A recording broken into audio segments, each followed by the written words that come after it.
So the meeting recording has been started, and this way you'll have access to this meeting even after the class if you want to revise something. So I'll also share my screen with you guys. Just give me a minute.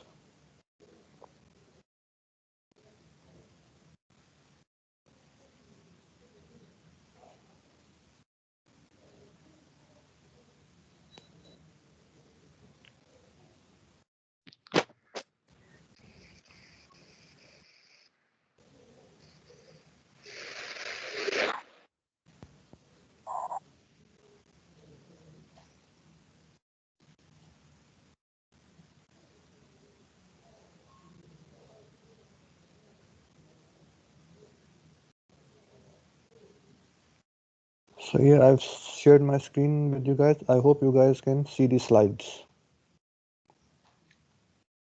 Can you see these slides? Yes, sir. Okay, chalo good. So before this going online thing, we had started that memory management section in our operating system course, and we had seen how an operating system manages different processes simultaneously inside the RAM. Okay? So it uses this technique which we call virtual memory to give each process an illusion that each process has exclusive access to its address space. Its address space starts from 0 and goes until the end. Every process thinks that. And in the background, the operating system basically is managing all these processes inside the RAM, and the RAM addresses or the physical addresses allocated to these processes may not necessarily start from address 0 as these processes think, but they could be anywhere inside the RAM. And the operating system can further divide the address spaces of these different processes into different segments, different size segments, uh, because each process can have a code segment, a data segment, a heap segment, a stack segment, and any other segment that you wish. But these segments, the process thinks that these are part of its address space, and it has a certain view of its address space where it thinks that the code segment is located at the start, then there is the data segment, then there is the heap segment, and the stack segment is located at the end of the address space. But the operating system can split these segments, and it can place each segment at any location inside the RAM. And the operating system basically keeps track of these segments for each process, that where each segment of each process is placed by using a base and bound register per segment of each process. Okay, so for each process, the operating system would have a base and bound register for each of its segments. For example, the code segment of process 1, it would have a base register for that, which would basically keep track of where the code segment of process 1 is located inside the RAM. And similarly, it would have a bound register for this segment, telling us what's the size of this code segment for process 1 inside the RAM. Similarly, this base and bound pair, it would have one pair for each segment of each process. Okay, so this is the technique that we call segmentation that the operating system uses to implement virtual memory inside the operating system. Okay, is this thing clear? We had studied these things before our midterm exams.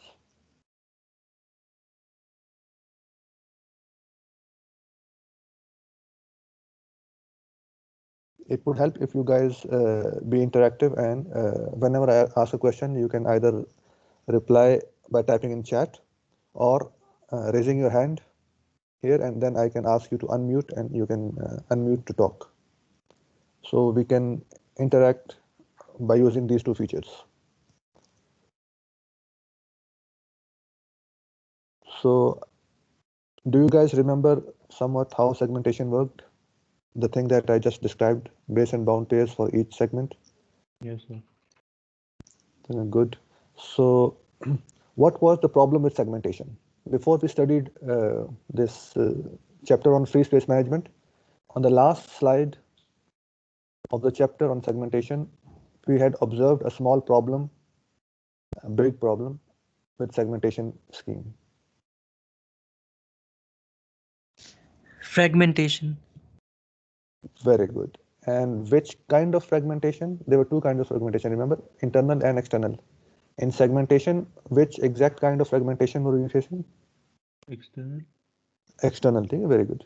So it's external fragmentation because the segment sizes are unequal and the operating system is continuously allocating, deallocating different sized portion for different segments, which results in small portions of RAM which occur between two allocated units, but they are so small that we cannot use these small portions of RAM to allocate for any other new segment. Okay? So these small memory portions, which we call holes, these holes are occupying space in memory, but we cannot use them sir आपकी to. आवाज बहुत ज्यादा lag कर रही है. Is it lagging only for you or for others also? Sir हमारे लिए तो ठीक है. Same. Same. Okay, so I think it might be a internet issue on your side, perhaps. I mean, let's wait for a few minutes and see whether the problem improves or not, because sometimes there is a temporary issue. The traffic temporarily increases on a link and things can start get lagging. So if the issue persists, then you kindly report it again. So yes, so these small holes, they are occupying space in memory, but we cannot do something useful with them because we cannot allocate them to fit any segment in those small holes because the size of every segment is larger than these holes. So these holes basically are wasting our memory. And since this memory is outside any allocated segment, so we call this kind of fragmentation as external fragmentation because it is outside of any allocated segment.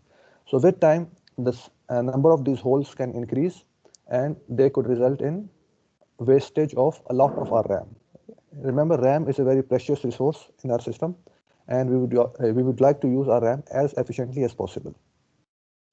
So to solve this external fragmentation issue with the segmentation scheme, the computer scientists or these OS makers, they came up with another scheme which basically addresses this issue and solves the problem of external fragmentation.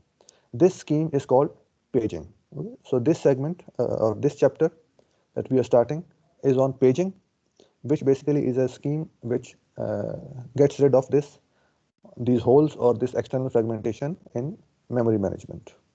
Okay? So paging basically attacks the very fundamental issue in segmentation which causes these external fragmentations. The fundamental issue in segmentation was that all these segments, they are of unequal sizes and we cannot foresee in advance what will be the size of each segment of a program because the size depends on how the user writes the program, how much code there is in the program, how much memory it is using, how much data it is using, etc. How many function calls are being made. So all these will affect the size of different segments. Okay, that we cannot control. So paging completely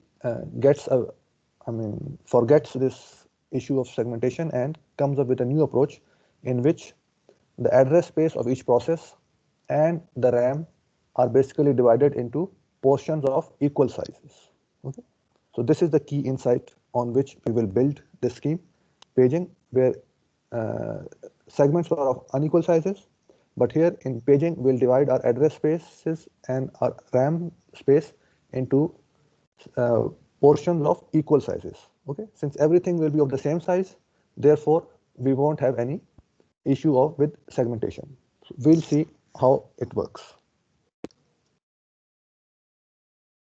So this we discussed because the fundamental problem with segmentation was that segments are of unequal sizes. So how does paging solve this problem?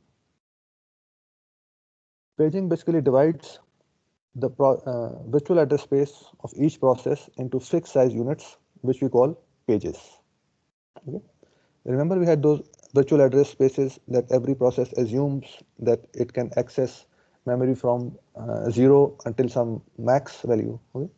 So every address space, we divide this range 0 to max into fixed size units. Okay? We call these units pages. Similarly, RAM also we have storage location in RAM and addresses in RAM also, the physical addresses, they can go from 0 to max, whatever the size of your RAM is. Okay? So similarly, just like we divided the virtual address spaces, we will divide this physical address space, this physical RAM, into fixed size units, but this time we'll call these unit page frames. Okay? So both address spaces, virtual and physical, are divided into fixed size units. The unit of virtual address space, we call it pages, and the unit of the physical address space, we call them page frames. Okay? We give them different names because when we talk, we should know which address space we are talking about, whether we are talking about the virtual address space or the physical address space. So by giving them different names, we can immediately know which address space we are talking about. If I use the word page, you should immediately know that I am talking about a virtual address space. And if I say page frame, then you should know that I am talking about RAM. Okay. So the key thing here is that the size of all these units is the same, and the size of a page frame is exactly equal to the size of a page, which means the unit of storage, no, not the unit of storage, the unit that we have divided the RAM into, the page frame. Each page frame can exactly hold one page. Okay, so we can allocate the pages of the virtual address space into page frames in our RAM. Okay, so I'll give you an example, and I think things would perhaps be more clear. Let's say we have a 64-byte address space. Address spaces, we have discussed that address spaces are huge. Usually address spaces are in gigabytes or multiple gigabytes. Similarly, RAM spaces also are in gigabytes. But for the moment, in our example, to keep things small and simple, we will assume a very small address space. Let's say the address space of our processes is of 64 bytes only. 64 bytes means the address spaces or the addresses for each process, they would start from address 0 and they would go until address 63, because overall address space is of 64 bytes only. Because the process can only address 64 bytes from address 0 till address 63. Now this address space, let us divide it into equal sized units. Okay? Just like we discussed in our previous slide, that in paging we divide each address space into fixed sized units. So here we divide this 64-byte address space into units of 16 bytes each. Okay? And these units, we call them pages. Divisions of virtual address space, they are pages. So here in my 64-byte address space, I will have pages of 16 bytes. So how many pages will I have in this address space for each process?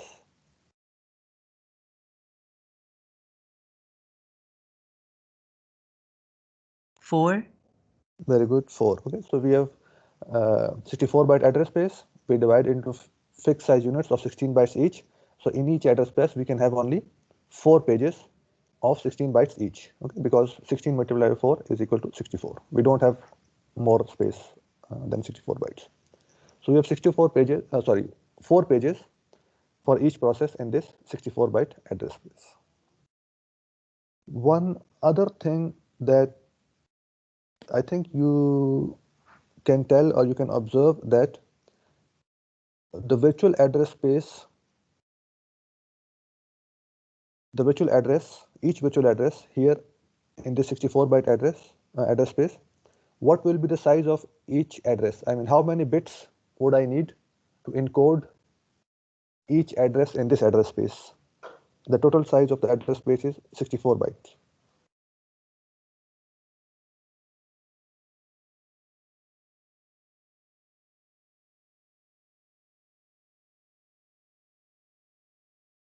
To encode all addresses from address 0 till address 63, how many bits would I need to 6, store each address?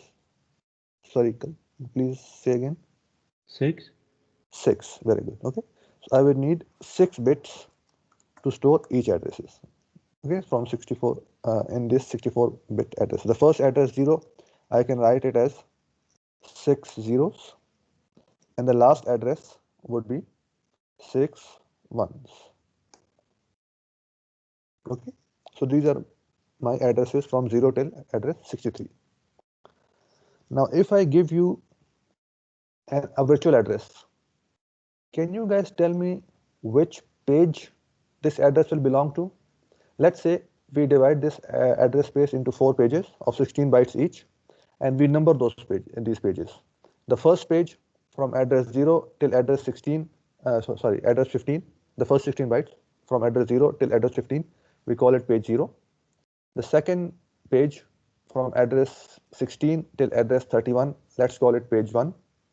The third portion from address 32 till address 47, let's call it page 2. And the last 16 bytes from address 48 till address 63, let's call it page 3. Okay, so I have 4 pages from page 0, page 1, page 2 till page 3. If I give you a 6-bit address, let's say I give you this 10103. Which page will this address belong to? Can you guys see or guess? By looking at the bit pattern, the 6 bits.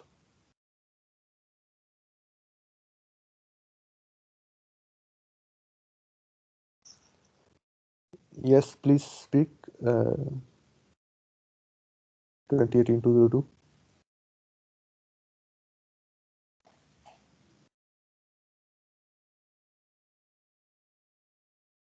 You have raised a hand. 202. Second.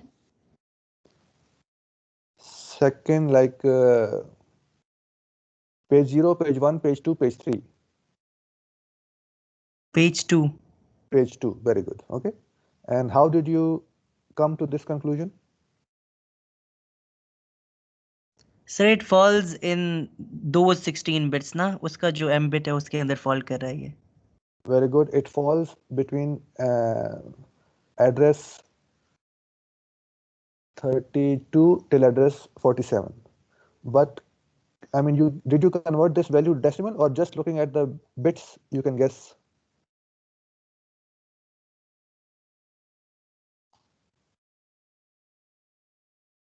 Converted into a decimal actually. Okay, so that's a solution. But we have in binary we have a very simpler solution. If I look at these bits, these bits contain the information which page this address belongs to, this 6-bit pattern. Remember, in segmentation, we had to guess in which quadrant our address lies, because we had to select a base and bound register, so we had to guess which segment we are talking about for that address. So we used a scheme which divided the address space into 4 segments, and then we said that by looking at the bit pattern of the address, we can guess which quadrant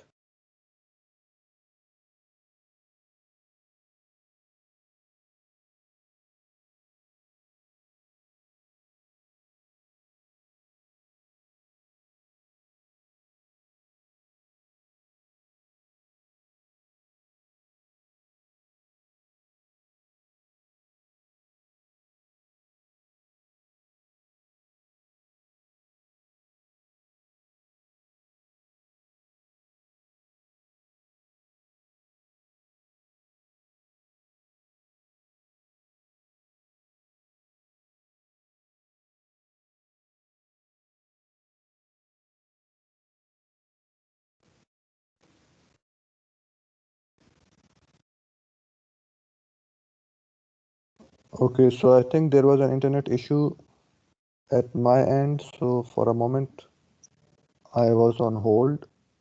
Can you guys hear me now? Yes, sir. Okay, Yes, sir. thank you. Thank you. Okay, so I was telling you that by looking at this bit, we can guess which page this address belongs to.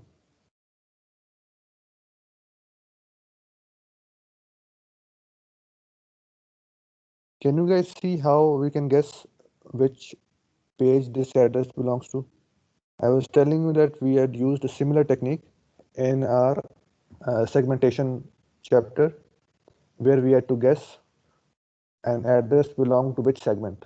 So we basically divided our address space into 4 quadrants, and then we allocated each quadrant to a segment. And then we said that whenever we receive an address, we can easily guess by looking at the address which quadrant that address belong to, and therefore we can conclude which segment that address belong to. So same technique can be applied here. We can look at the bit pattern of the address, these 6 bits, and we can see which page this bit pattern belongs to. Okay, so converting to a decimal is another technique, and it's correct, but looking at the bit pattern is simpler. It is a simpler solution.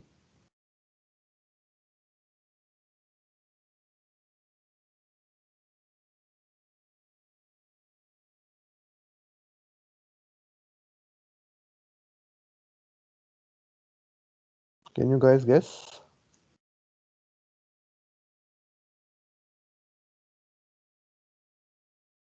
We have 4 pages in this address space.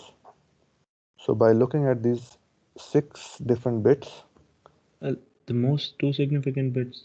very good. Okay? 2 most significant bits will tell me which address this, to which page this address belongs to. Okay, so just like we said, this address is in decimal for each page, we can write it in binary, and you will easily see the difference. For first page, the addresses go from 0 till 15. So 0 basically is 6 zeros written like this, and 15 basically is 0 0, and okay, so this is the range for first page. Okay.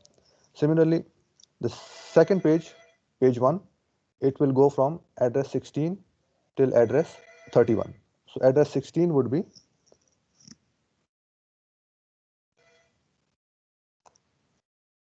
okay, so this is address 16, and address 31 would be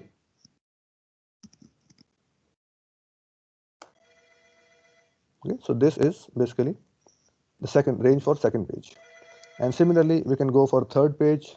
Third page would be address 32 till address 47. That would be 10, and this page 3, the last page, would go from address 48, which would be address 63, which would basically be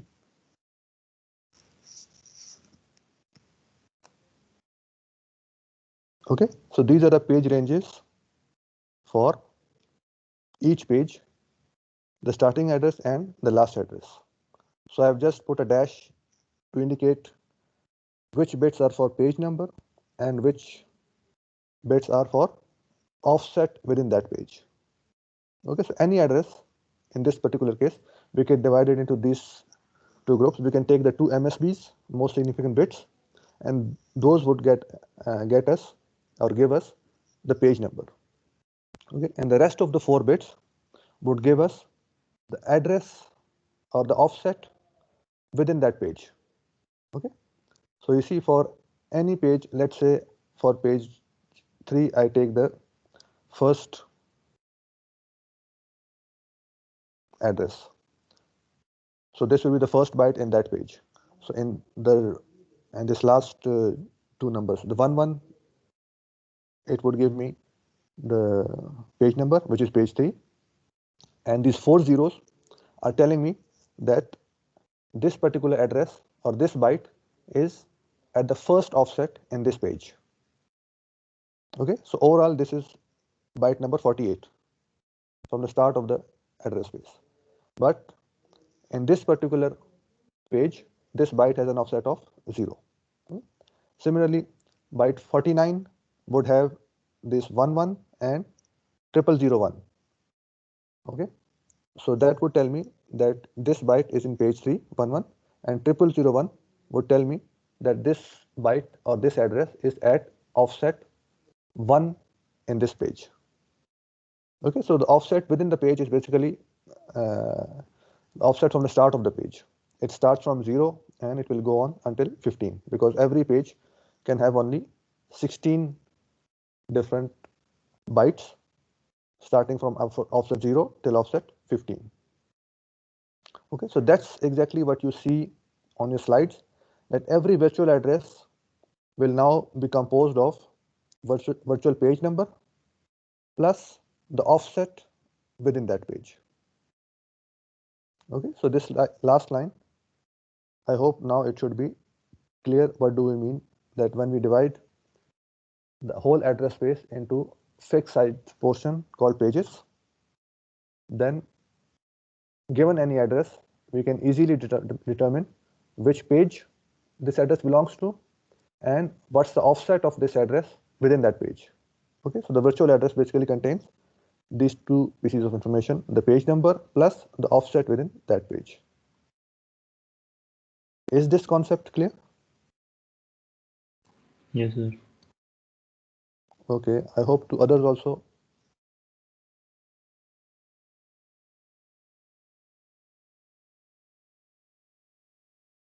Okay, nobody is responding. So whenever you guys do not respond, I would assume an answer of my choice. Okay, in these particular cases, if you do not raise any questions, I will assume that everything is clear and that I can move forward. Yes, 208, you want to ask a question?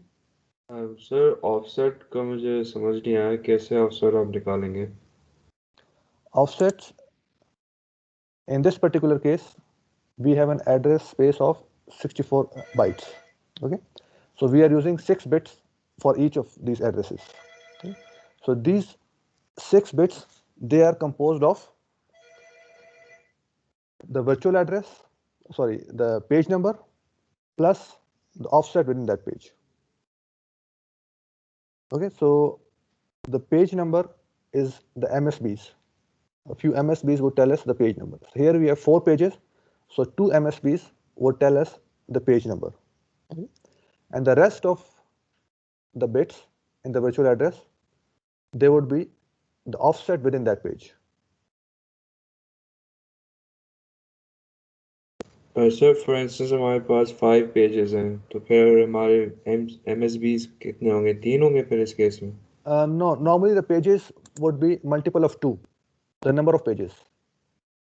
Okay, so here we have 4 pages, so we'll using 2 MSBs. If we have 8 pages, then we'll be using 3 MSBs. Okay, so number of pages are usually multiple of 2, so usually you would not see a page number of pages of 5. Okay sir thank you Okay, and similarly you would continue, like if you have 32 pages, then you will be using 5 MSBs to extract the number of the page number. Okay, and the rest of the LSBs, the rest of the bits on the right, they would be offset within that page. Anybody else has any question?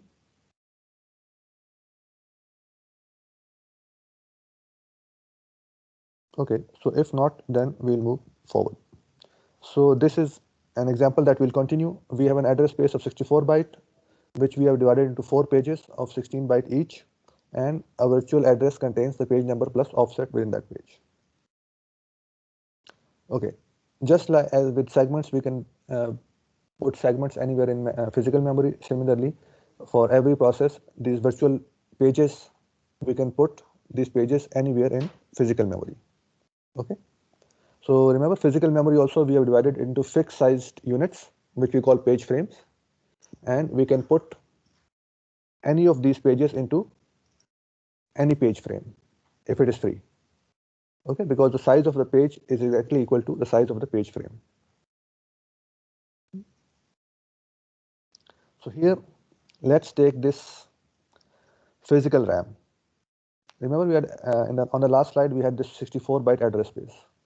So here I have a physical RAM, which is bigger than address space. It is 128 bytes. 128 bytes in total. The physical RAM, I divide it into fixed size units, and we call these units page frames. Okay? Remember the name of the unit for physical address space is page frame. So since these are 128 bytes in total, and if I want to divide into units of 16 bytes, so I can have a total of 8 page frames, from page frame 0 till page frame 7. So this is my division of physical RAM. Now the operating system, it can put the data of these processes anywhere inside the RAM, and here, since the address spaces of every process consists of pages, so we'll be putting these pages anywhere inside the RAM. So remember the last slide, we have 64 byte address space and we had 4 pages from page 0 till page 3. So here the operating system has put the page 0 of this process in page frame 3, page 1 in page frame 7, the virtual page 2 in physical page frame 5, virtual page 3 in physical page frame 2. Okay, just like segments, they can be put anywhere inside the RAM. Now, the virtual address, as we discussed in last slide, is consists of page number plus offset within that page, and they can be placed anywhere inside the RAM. Let's assume we have Excuse me, sir. placed it like this. Yes, Sir, I want to ask a question. please, please, please. Sir, the entire point of having this paging system was because we wanted to deal with fragmentation. So External what I don't fragmentation. understand is when we are actually when we are fixing the pages, that these pages are going to be 16 in number, and we never know that if our process is going to take these the entire space or not. So isn't it going to result in the internal fragmentation? Very good observation. I hope the others understand what he said, that the we are allocating RAM for the whole address space. Okay, so some of these pages, address spaces are huge and sparsely populated. So some of these pages, or most of these pages in real address spaces, they will never be used. So we'll be allocating RAM for pages which are never used. Okay, so we'll be basically allocating RAM for nothing. So this will result in external fragmentation. This is a very good observation, and we would right now we are implementing a very basic scheme just to introduce how paging works. Later on, in the next couple of weeks, we will improve this scheme, and then we'll see that how we can minimize this internal fragmentation. But yes, paging solves external fragmentation, but it results in internal fragmentation. Okay, but we have ways to solve this internal fragmentation problem that we'll study in next few classes. Okay, but that was a very good observation. Any other comment, question?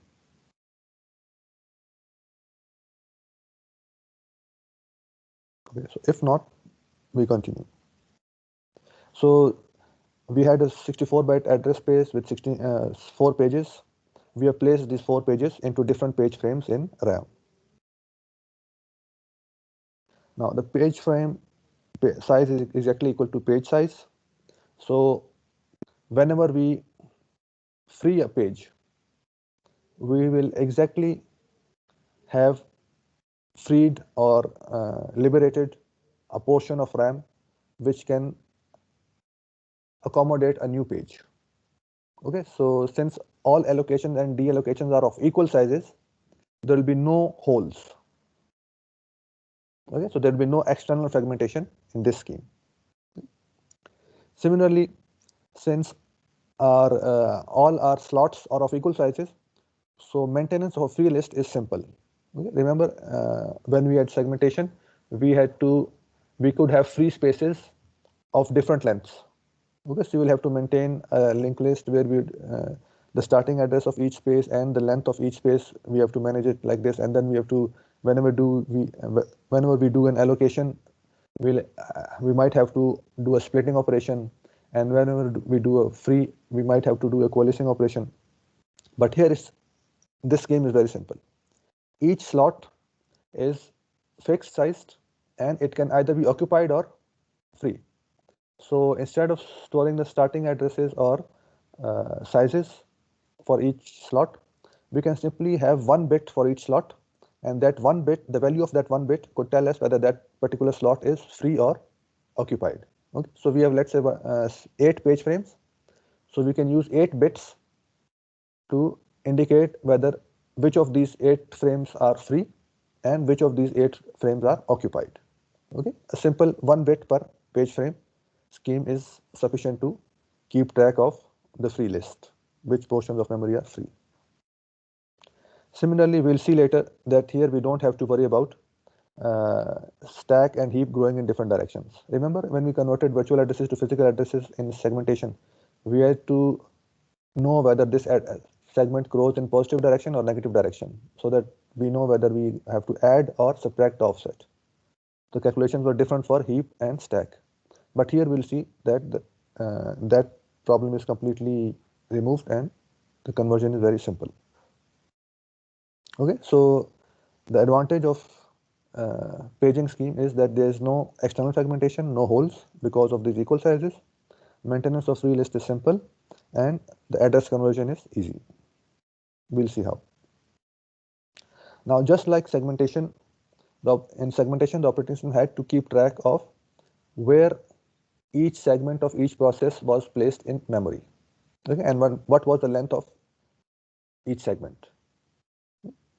So we used to keep track of this information by having a base and bound register, this pair of registers per segment per process.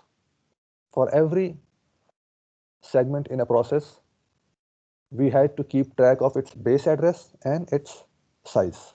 Okay, so we use the base and bound values for each segment in each process. Similarly, pages, the operating system can place these pages for each process anywhere inside the RAM. So later, when it needs to access this page for a particular process, it needs to know where that particular page for that particular process was stored in RAM. Okay, so that it can fetch the correct data. It keeps track of this information by using a structure called page table. Okay? So page table basically keep track of the location of each page for each process in RAM. Page table basically are used to do this translation from virtual address to physical address, and we'll see how. Okay, so how does a page table look like? A page table, it can be any data structure as long as you keep this information, but in this particular example, we are assuming that simplifying the problem by making this page table a linear array. Okay? It's an array of values. So remember, in this particular example, our address space has 4 pages. So these 4 pages are stored at different locations in RAM. Okay? So this particular array will keep track of where each page is being stored in RAM. Okay? We have 4 pages, so this array has 4 elements. Okay? The index of each element in the array, this basically is the virtual page number, and the value at that index is giving us the physical frame number. Okay? We have 4 pages, so we have 4 elements. So our pages went from page 0 till page 3. So these indexes for these elements also, they go from index 0, index 1, index 2 till index 3. Okay. So the index at each element represent the virtual page number, and the value at that index is basically where this particular page is being stored in RAM. Okay. So the value here is the physical frame number. Okay. So this page table is telling me that the virtual page 0, and because it's the index 0, is being stored at physical frame 3. Similarly, virtual page 1 is stored in physical page frame 7. Virtual page 2 is stored in physical page frame 5. And virtual page 3 is stored in physical page frame 2. Okay.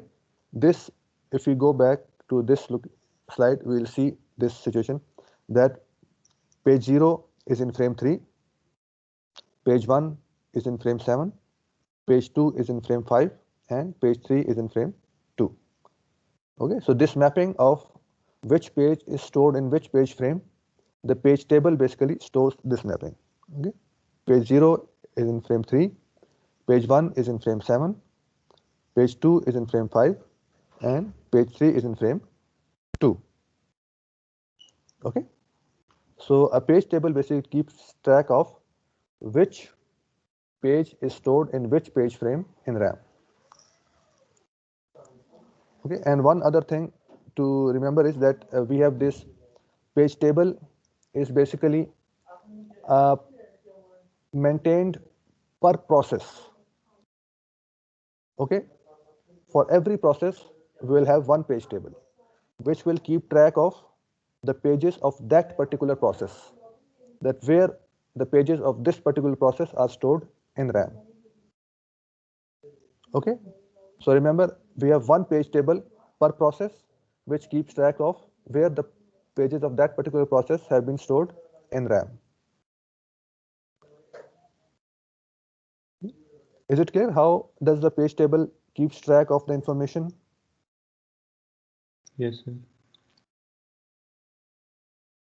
Okay, I hope it's clear to all others also.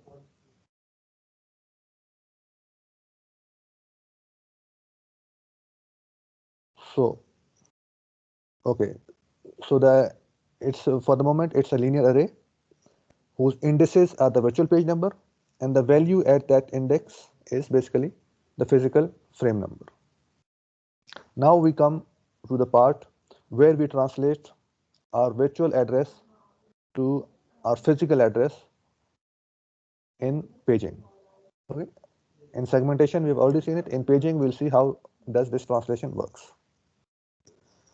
So let's say this is our virtual address, a 6-bit virtual address of our example address space, and it is being converted to this physical address. Okay, remember the RAM size is 128 bytes, so we are using 7 bits to denote each location in RAM.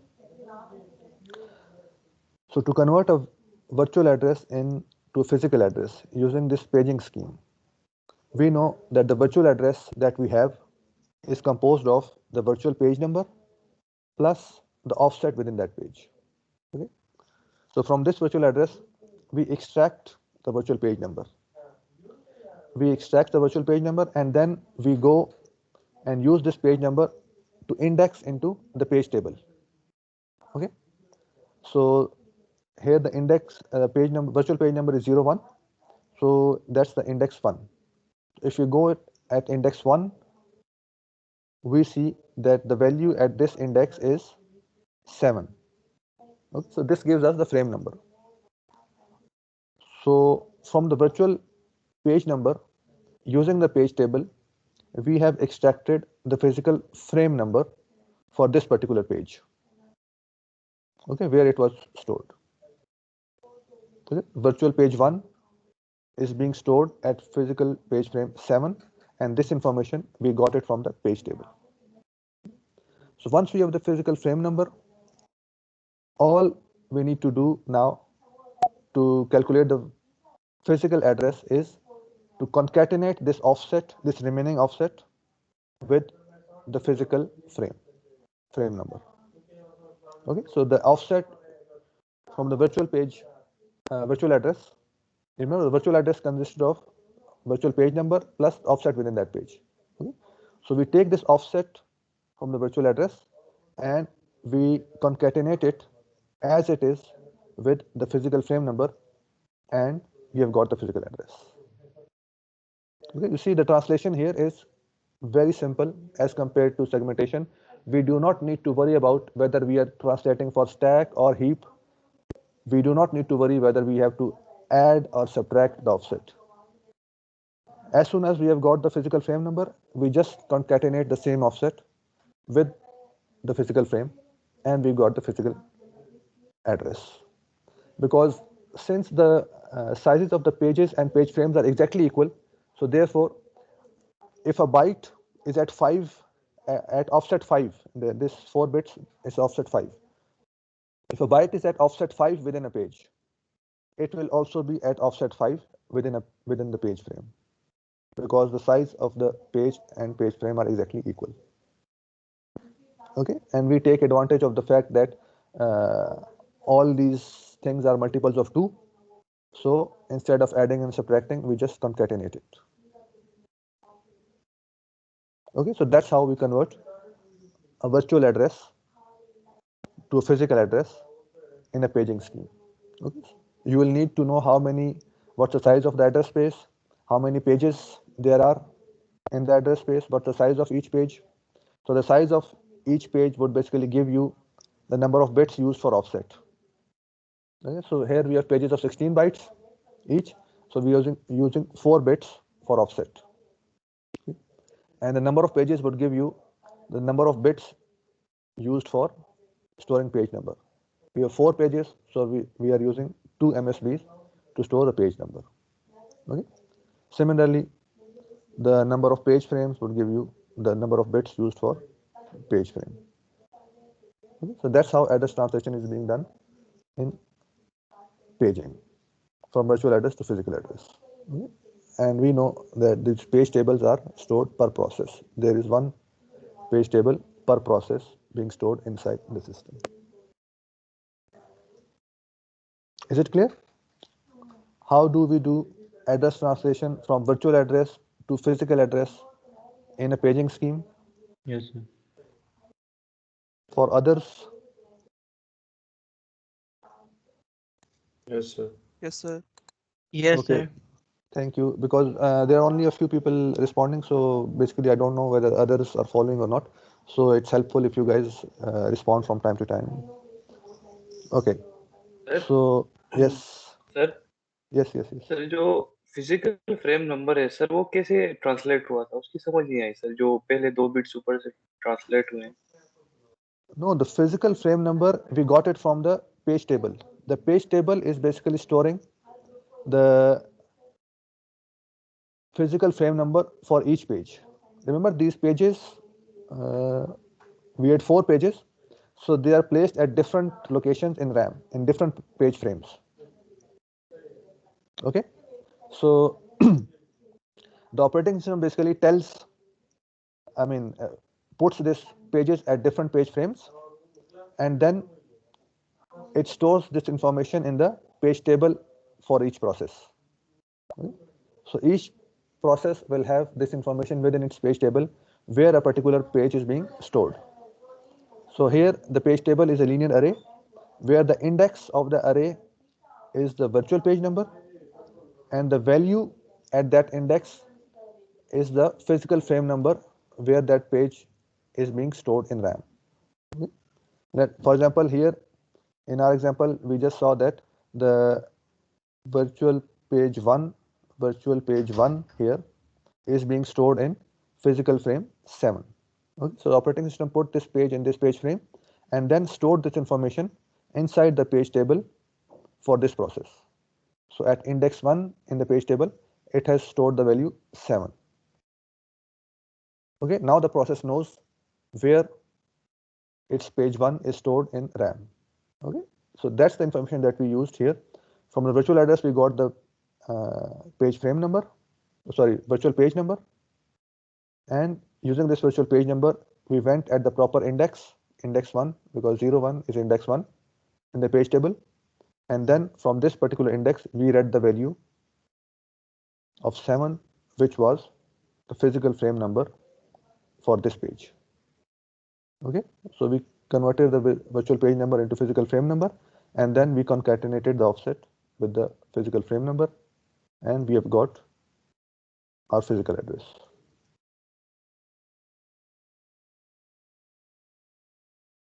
Is it clear? Yes sir Okay.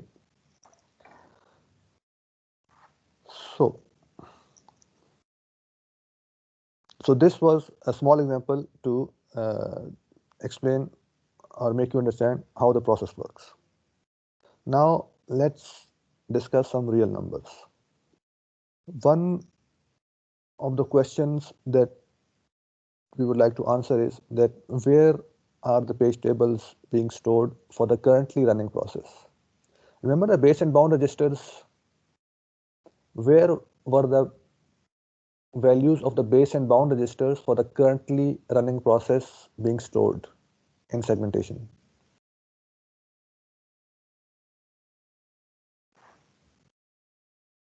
In context? Yeah, in context, we basically every process's context will store its base and bound register. Okay, in RAM for every process. But the currently running process would store its base and bound registers apart from the context. It would also be stored inside. Kernel stack? No, not the kernel stack. In hardware, in when the CPU is running, when the processor is running, it will have Sir, MMU? in the MMU. Okay? MMU, very good. The MMU will have special registers, base and bound registers for each segment, which will store the values for the base and bound register of each segment of the currently running process. Okay, for all the others, it will be stored in their context. And when this currently running process, it would like get descheduled. Its values will be stored in its context, and a new process that comes, its basically uh, base and bound registers will be loaded from its context inside the MMU. Okay, because the MMU will perform this translation for each process, virtual address to physical address translation, dynamically at runtime. Okay, so therefore, it stores this information into these registers so that the hardware can access this register directly and translate the virtual address of the currently running process into its physical address directly at runtime. Okay. So whenever a process is scheduled to run on CPU, its context is loaded into the processor, and along with the context, all its base and bound registers are also loaded inside the MMU. Very good.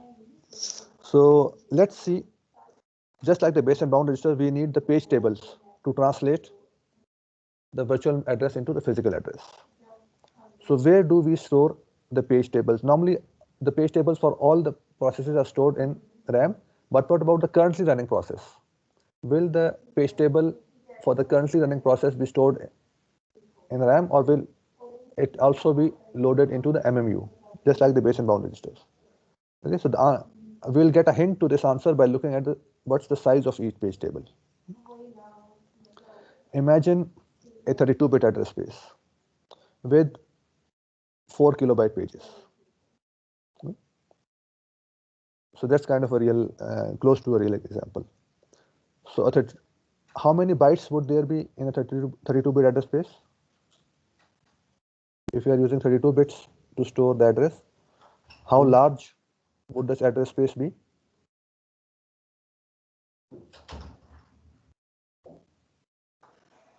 How many bytes would be there in that address space?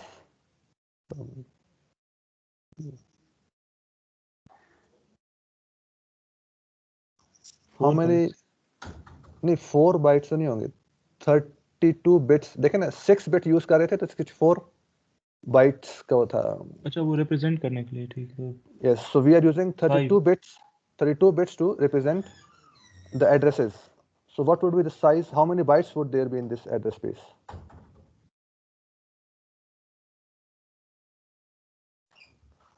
So for 64 bits, 6 bits, we had 64 bytes. Basically 2 to the power 6 is equal to 64 bytes. 5.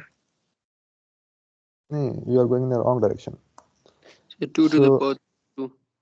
Very good. 2 to the power, if you are using 32 bits to store the addresses, then the total address space would be of 2 raised to the power 32 bytes, which is equal to almost 4 gigabytes. Okay. We have a 4 gigabyte address space, and each address we'll storing it in 32 bits. Now the other information that we are given is that this address space has been divided into pages, and the size of each page is 4 kilobytes. Okay. So my question to you guys is, how many pages will I have in this scheme, in this address space? The number of pages.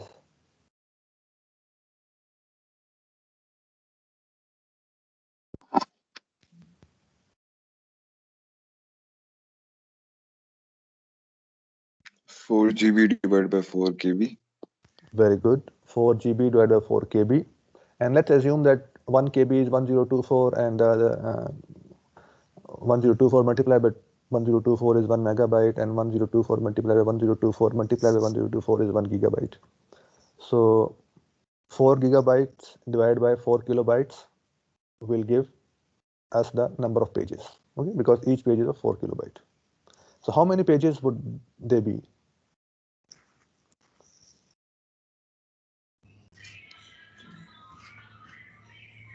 One GB? No, 1 GB. If we divide it by 1 4, megabyte. Sorry. 1 1 megabyte. megabyte. Very good, very good. So let me write this calculation by 102 multiplied by 1024. This is 1 gigabyte divided by 4 kilobytes.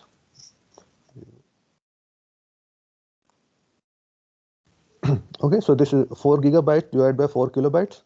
So we'll have approximately 1 mega pages, and 1024 multiplied by 1024 pages, and that will be approximately a million pages. Oh, sorry, 1024 multiplied by 1024. It is basically a static. Okay, so we have approximately 1 million pages. Now these pages will be stored in somewhere in RAM. So how many entries would our page table have for each process?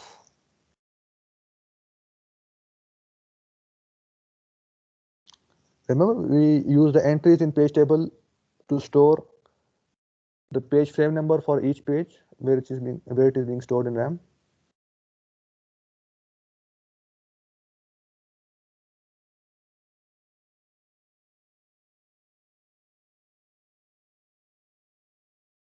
So I have 1 million pages. How many entries would there be in my page table? For 4 pages, how many entries did I have in my page table? 4. 4. So for 1 million pages, how many entries would I have in my page table? 1 million. Okay, is it clear to everybody? In this particular process, my page table would have 1 million entries because I have to have one entry for each page. So since there are 1 million pages, so I have to have 1 million entries in my page table.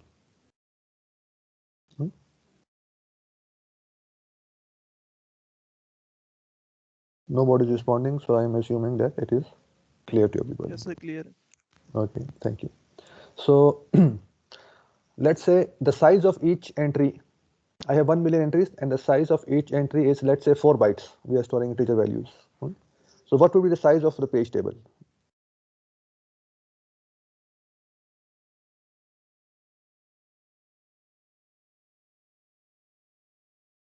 Come on. Sir, can you please repeat the question? So can you repeat the question? I have 1 million entries in my page table and the size of each entry is 4 bytes. So what will be the size of the whole page table in terms of bytes?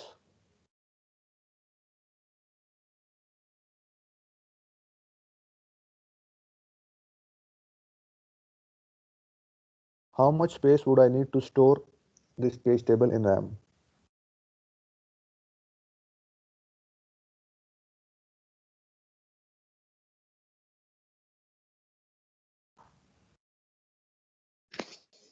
Sir, 0.1 GB.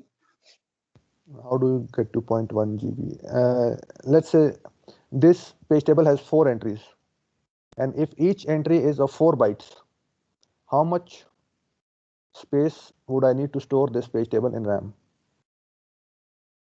16. 16 bytes. Okay? So now I have another page table which has 1 million entries, and if each entry is also of 4 bytes, how much space would that page table need to be stored in RAM? 4 million. 4 million bytes. Okay, so 4 megabyte almost. Okay, very good. 4 megabyte. So 4 MB is our page table size. Okay. Now we were saying that we need to store, whether we need to store the current running processes page table inside the MMU or not. Okay. So if I want to store this particular page table of the current running process inside the MMU, I will need 4 megabytes of space in the MMU. Okay. Now 4 megabyte is a lot of space on the processor because MMU is on the processor. Okay, so we cannot afford to have 4 megabytes of space allocated to something inside the RAM, inside the processor. Okay. 4 megabytes of space we can allocate to a cache, but the cache is much more important than a page table. Okay, so 4 megabytes is a lot of space. For the base and bound registers, we could afford to store them inside the MMU. We could allocate space for them for the current running processes, base and bound registers inside the MMU because there are only a few segments. Okay, let's say if your process has 10 segments, then you need only 10 base and bound pairs, like 20 registers. 20 registers is not a lot of space, but 4 megabytes is a lot of space. Okay, so we cannot store the current running processes page table inside the RAM. Okay, so all processes, their page table, inside the processor. So all processes, their page tables are always stored inside the RAM because RAM we have space. What we have is that for the current running process, we'll store the starting address of its page table inside the MMU. Okay?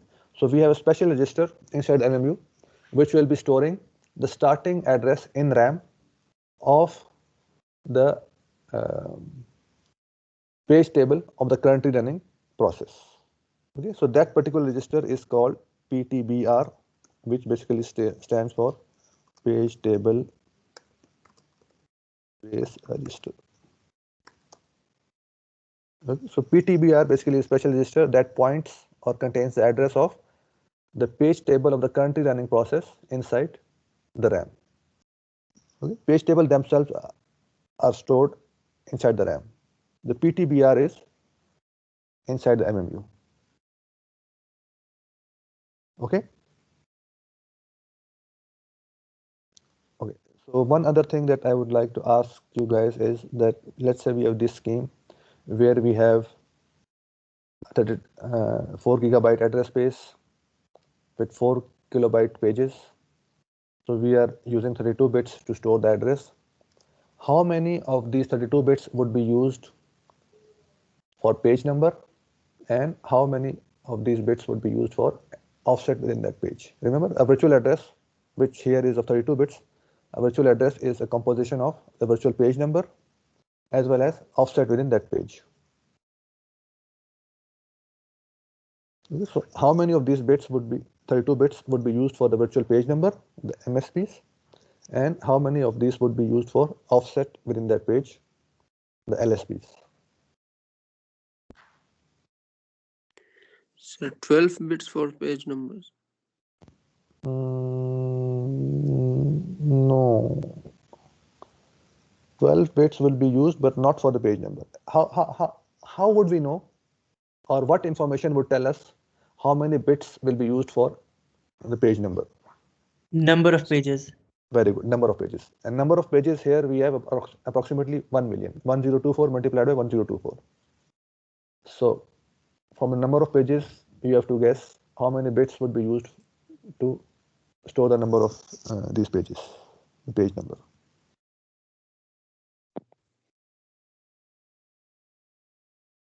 Sir, 6 bits. No, 6 bits we can only store 64 page numbers. We have 1 million pages. So page number will go from 0 till 1 million minus 1. 1 million basically here is 1024 multiplied by 1024. Say 20. 20 pages. 20. Very good. 20. ठीक है? 20 bits would suffice to store 1 million different numbers, and out of 32, if you subtract, reserve the 20 for page number, we have 12 bits remaining. So those 12 bits would be used to store the offset within the page. Okay, so each page is of 4 kilobytes. The offset would go within each page go from 0 till 4 kilobyte minus 1. Okay? And 12 bits are enough to store offsets of 4 kilobyte. Okay, so out of the 32 bits, 20 bits are for page number and 12 bits are for offset within that page. So this we have already discussed that 20 bits are for page number. So the page table should have 2 raised to the power 20 entries. 2 raised to the power 20 is basically 1 million. So 1 million entries, and if each entry is 4 bytes, then each page table will be of 4 megabyte. And remember we said that these page tables are stored per process. Every process will have one page table. So if your system is running 100 processes, there will be 100 page tables stored in RAM, and collectively these page tables will be occupying 400 megabytes of RAM. Okay, because every process will have a page table, and each process's page table is 400 megabytes. So 100 processes will have 400 megabytes of RAM reserved for page tables. Again, that's a lot of RAM. So we'll see how, in later chapters how we could reduce the sizes of the page table.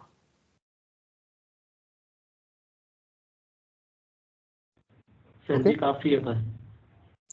Wait a minute, we have only a few slides to go.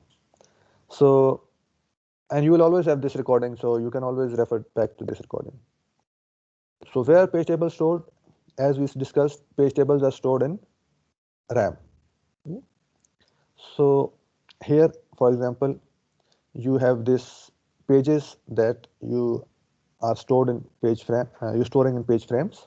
The operating system has put these 4 pages in different page frames, and here this portion of RAM, let's say it was reserved for operating system, and here the operating system will basically store all these process control blocks, context of each process, and along with all this information, it will also store the page tables for each process. Okay. So here, for example, this process had 4 pages. So a page table will be stored for this process, which will have 4 entries. And these entries are basically containing information about where these pages are stored. You see, the index 0 in the page table entry contains the number 3, which means page 0 is stored in page frame 3. Similarly, 1 is 7, so page 1 is stored in page frame 7. 2 is 5, so page 2 is stored in frame 5, and 3 is 2, which means page 3 is stored in frame 2. So this is a page table, which we said was a linear array, and it's being stored in RAM.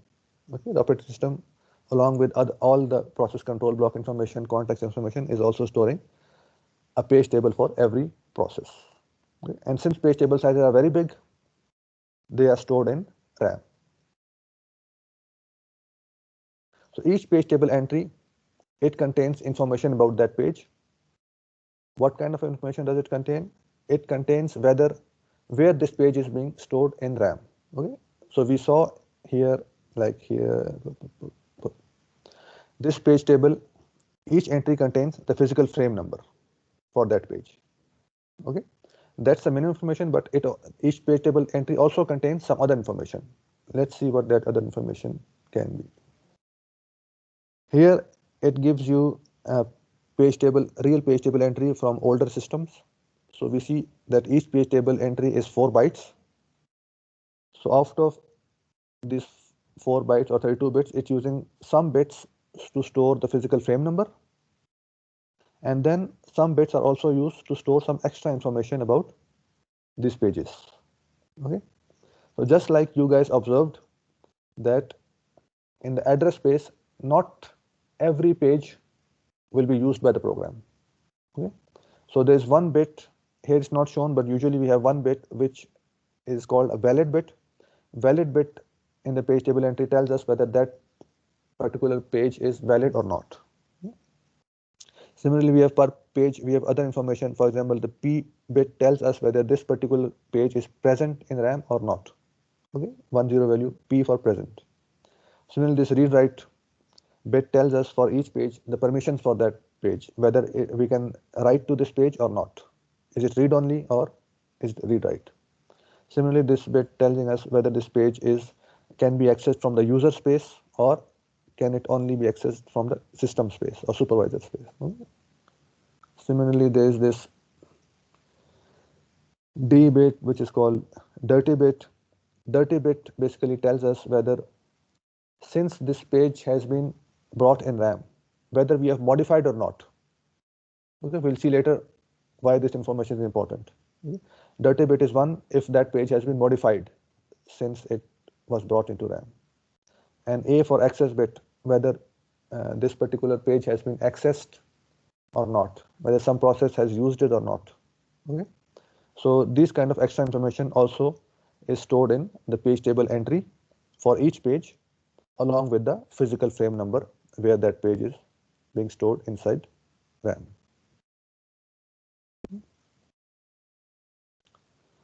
So the problem with paging is, apart from the other problem that you cited, internal fragmentation, there's a bigger problem with paging. The problem with paging is that in the processor, we have the address of the starting address of the page table of the currently running process, okay, inside the page table base register.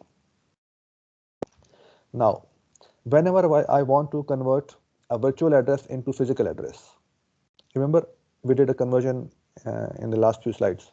It was a two-step process. First of all, we basically get the physical frame number, and then we concatenate the offset with the physical frame number to get the physical address. Let's say you want to read a value from RAM, and your MMU is given the virtual address.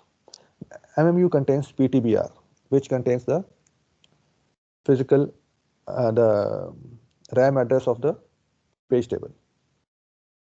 So you have the virtual address.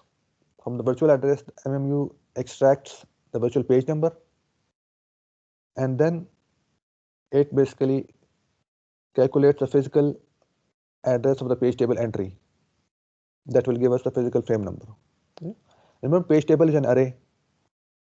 To get any element inside an array, we basically do a calculation like base address plus index multiplied by size of each element. Okay. So the base address of the array is in the page table base register. So base address plus the VPN is basically the index in the page table, and the size of page table entry we already know. So we can calculate the address in RAM of the page table entry which contains our physical frame number. Okay. So we go to this address and read the physical frame number, okay, from this address inside the RAM. So we access RAM to get the physical frame number. Once we have the frame number, physical frame number, we basically concatenate the offset with the physical frame number to get the physical address, and then from the physical address we will read our value.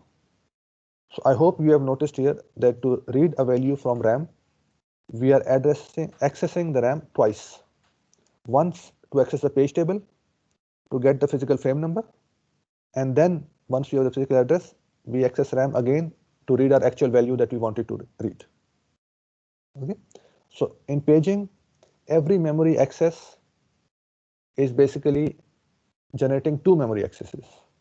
One, because we have to calculate the physical address, so we have to access the page table, which is in RAM. Okay.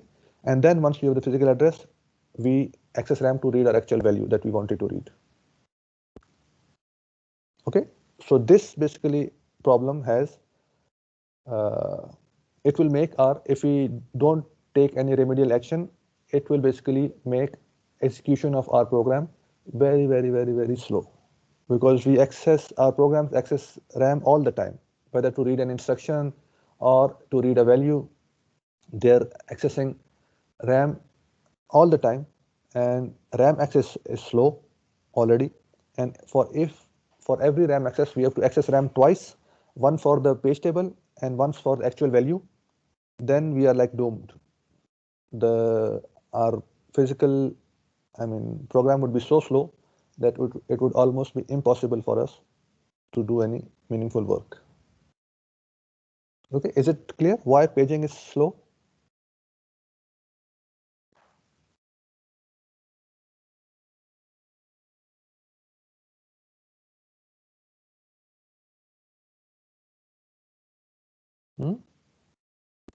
Yes, sir. Okay, so paging is basically painfully slow, and we have to find a way to find a workaround this problem. Otherwise, we would never be able to execute our programs in a reasonable amount of time. So we'll continue this lecture later, and from now on, how this will work is that I would upload asynchronous lectures recordings during the week, and I would expect you guys to go through these lectures, listen to them, and read the corresponding book chapters to come to this interactive lecture. And in the interactive lectures, we will do mostly Q&A. Okay? I won't be giving a lecture like I just gave in interactive sessions. It would be mostly Q&A, and I would expect you guys to have gone through the recorded lectures or the book chapters and come prepared with questions that you have to ask. Is it clear? Yes, sir. Okay. Okay, thank you very much. And somebody has raised a hand, please. Sir, Midterm ke marks I'll upload in this week on CMS. Anything else? sir, slab allocation समझ नहीं आ रही. Slab allocator? Yes, sir. Okay, so for these kind of questions, what we can do is that I will announce some office hours, and you guys can come on MS Teams to discuss these questions in my office hours. Okay, sir. Because in these interactive sessions, we would discuss the current topics. If you have questions from previous topics, then I think it's better to discuss it offline, because that might vary from case to case basis. Okay. In this interactive sessions, we'll basically discuss the new topics which will be of interest to everybody openly. I'll announce the office hours. Okay, anything else?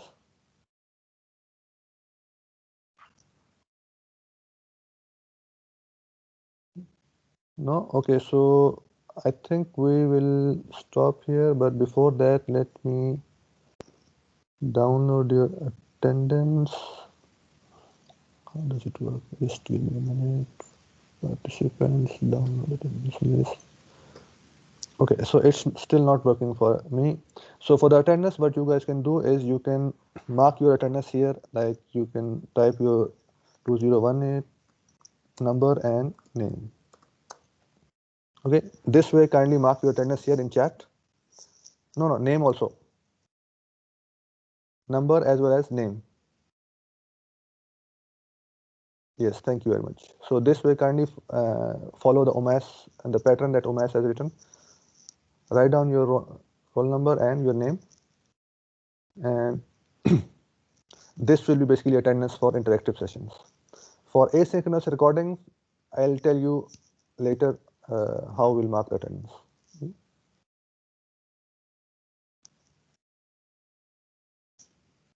So if you guys don't have any more questions, then I'll thank you very much and see you next week.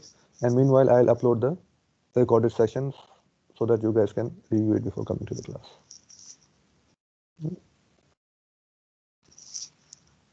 So thank you very much and take care, and see you guys next week. Bye. Allah Hafiz.